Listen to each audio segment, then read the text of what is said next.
সাধু ভাই এই যে একটা ব্যাটারি দেখছি কি এটা হলো ইনভার্টার ব্যাটারি বুঝছো ইনভার্টার ব্যাটারি আমার কাছে আছে কদিন ধরে কিন্তু ফালিয়ে দিছি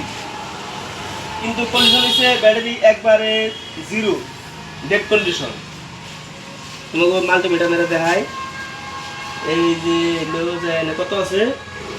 9.94 কিন্তু এই পয়েন্টে কাম হবে না এরকম সব 12 ভালো লাগবে তখন তোমার ইনভার্টার চলবে তো ওখানে আমরা কাম করবো এই ব্যাটারির মধ্যে একটা মেডিসিন দেবো মেডিসিন দিয়া আধা ঘন্টা থুয়ে দেবো আধা ঘন্টা থুয়ে দেওয়ার পরে দেখুন রেজাল্টটা কি আসে রেজাল্ট পারফেক্ট হয় না কি হয় এবার মাল্টিমিটার নাও আমি মেডিসিন দিই এই যে একটা মেডিসিন নিয়েছি আমার মেডিসিন দেয়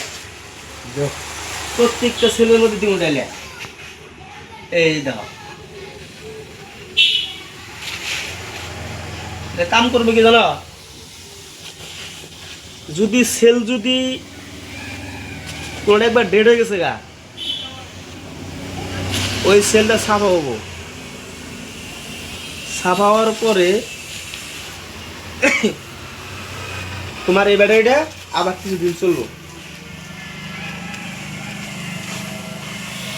যে ব্যাটারি একবার ফাইল দেন লাগবো যদি সেই ব্যাটারি যদি সাপোজ যদি তোমার 6 মাস যদি ফিরে চলে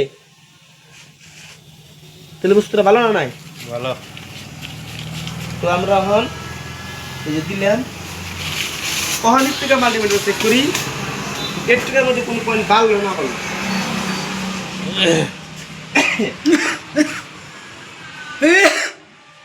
এই দেখছো কি